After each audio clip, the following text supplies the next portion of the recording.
functional neurological disorder genetic? I'm going to give you my opinion and then what Google says that the research shows. My opinion is that I don't know, but there very likely could be genetic contributions because both of my grandfathers had nervous system problems. My maternal grandfather had seizures, and he had chronic seizures. And even though he was part of a study and seized while in the examination, they couldn't ever figure out a reason for the seizure, which means it probably was non-epileptic.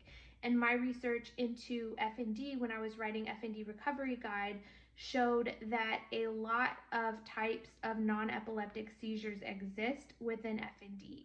And the main thing is that FND doesn't cause epileptic seizures, although you can have epilepsy and FND at the same time. A main feature is non-epileptic seizures. Now, my grandfather on the other side, my paternal grandfather, he had trouble with his nerves, like he had noise sensitivity, exactly like I do having FND. And so loud noises when he was raising my dad, that was a problem. And sometimes during church, he would even have to leave the sanctuary because it was so noisy.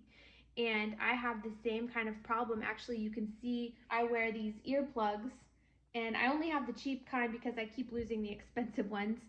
And I wear earplugs a lot, especially when my husband is home, because I get startled and then kind of seizure-y, the non-epileptic seizures or like a panic-like seizure or whatever, or just startle responses, like over exaggerated startle responses having FND if he's being quiet, and then he's loud anyway because he was in the army, but then he makes a loud noise and then it just freaks me out. So what I do is I just wear these earplugs to drown out noise. And then even little noises, like if he's playing something on his phone, that drives me nuts. So just like my grandfathers, I'm seeing similarities between my maternal grandfather who had seizures and my paternal grandfather who had noise sensitivity. And the research isn't far off what I'm saying.